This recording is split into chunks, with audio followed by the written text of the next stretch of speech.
మరోవైపు చూస్తే ఆయనకో విమానంతో పాటు ఒక హెలికాప్టరు, ఆయన కొడుక్కో విమానం, ఆ విమానంతో పాటు ఒక హెలికాప్టరు, తర్వాత ఆయనకు మద్దతు ఇస్తూ ఉన్న ఆయన గారి డిప్యూటీ సీఎం పవన్ కళ్యాణ్ గారికి ఆయనకు ఒక విమానం, మళ్ళీ ఆయనకు ఒక హెలికాప్టరు,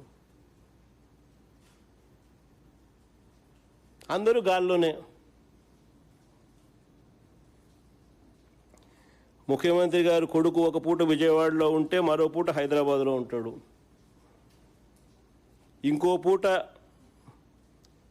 ఈ కొడుకు క్రికెట్ మ్యాచ్ కోసం పక్క దేశం వెళ్ళి కొలంబోలో మ్యాచ్ చూస్తాడు రాత్రికి, మరుసటి రోజు ఉదయం మళ్ళీ విజయవాడలో ఉంటాడు, మళ్ళీ ఆ సాయంత్రం విజయవాడ నుంచి ఢిల్లీకి పోతాడు. అంతే ప్రైవేట్ విమానాలే. దేశంలో బాధ్యతాయుతమైన పదవుల్లో ఉన్నవాళ్ళు ఇలా జల్సాలు చేసిన సంబరాలు ఎక్కడైనా ఉన్నాయా? కొలంబోలో మ్యాచ్ ఆడతా అంటే ఈయనకేం స్వామి, నాకు అర్థం కాదన్నా.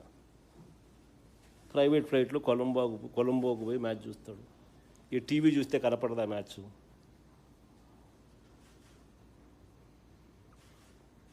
సరే క్రికెట్ అభిమానివే అనుకో, టీవీ చూస్తే కనపడదా? నేను కూడా నిన్న టీవీలోనే చూసిన మ్యాచ్.